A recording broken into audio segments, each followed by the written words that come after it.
Aujourd'hui, jour de la Sainte-Rose, grand-mère est morte. Elle est partie comme ça, dans son sommeil, ont dit les gens. Ça les rassure.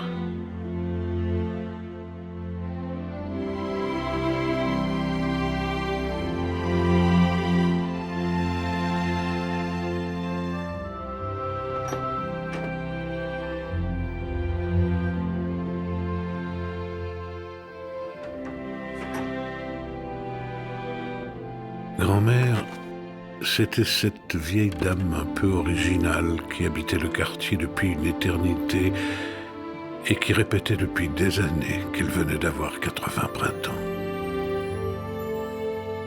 En passant devant chez elle, on pouvait la voir s'activer avec ses arrosoirs, son sécateur, ses innombrables pots et ses outils de jardinage.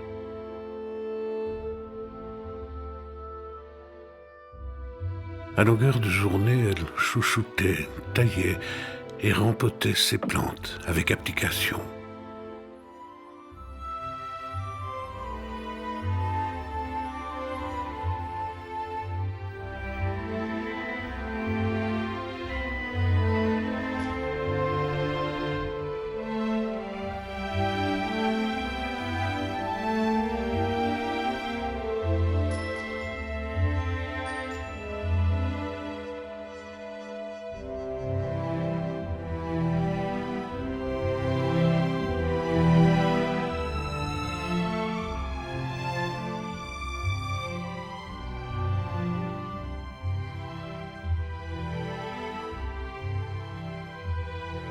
Si vous la croisiez, elle avait toujours un petit mot gentil à vous dire, ou bien une petite phrase à l'envolée.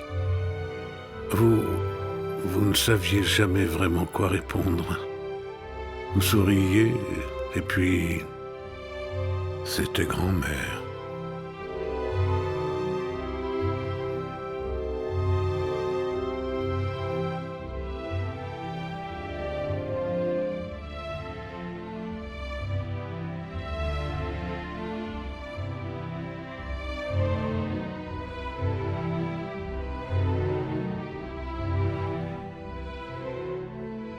Du jour au lendemain, partir et c'est fini.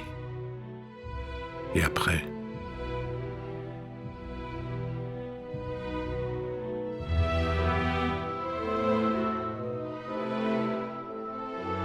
Entre voisins, on appelait parfois sa maison la maison du bonheur. On disait ça en s'amusant parce que grand-mère en faisait parfois un peu trop avec ses fleurs de toutes les couleurs.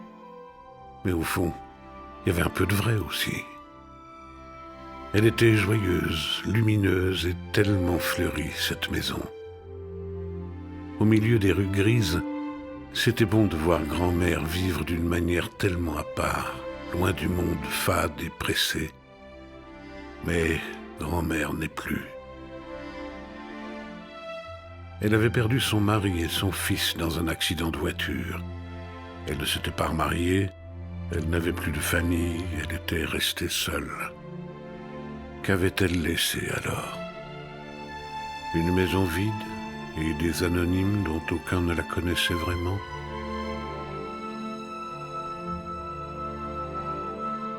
Elle n'aurait pas existé au bout du compte. Le monde n'en aurait pas vraiment été changé. Cela n'aurait été tout au plus qu'une somme de numéros en moins dans les archives administratives. Numéros de sécurité sociale, d'assurance vieillesse, de téléphone, identifiant fiscal, identifiant client, compte bancaire, numéro de permis de conduire, de passeport, de carte d'identité. On n'est pas grand-chose. Certains regardent leurs enfants comme un prolongement de leur vie, une survivance intime dans la chair de leur chair. D'autres brillent dans la science, dans le sport ou les arts et gagnent en immortalité à travers leurs découvertes, leurs exploits ou leurs chefs-d'œuvre.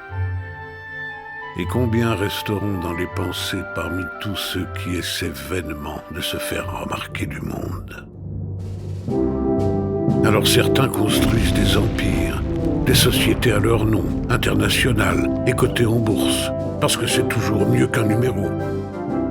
Ainsi, ils partiront avec la conscience tranquille que d'autres seront là pour reprendre le flambeau, porter leurs couleurs et les faire briller dans une fragile postérité. Obnubilés par cette quête incessante et obscène de la célébrité, du pouvoir et de la survivance, certains en oublient parfois de vivre leur véritable vie, traversent le présent en ne pensant qu'à l'après. Laisser une trace volontaire ou involontaire, aussi infime soit-elle, c'est d'une manière se convaincre que l'on a réussi à être utile. Quelque chose d'éternel dont les gens se souviendraient au-delà de notre disparition, au lieu de n'être qu'un nom parmi tant d'autres, gravé sur une dalle pendant un siècle ou deux. J'ai assisté de loin aux funérailles de la vieille dame, aux funérailles de grand-mère. Je voulais lui dire qu'elle avait au moins laissé quelque chose en moi.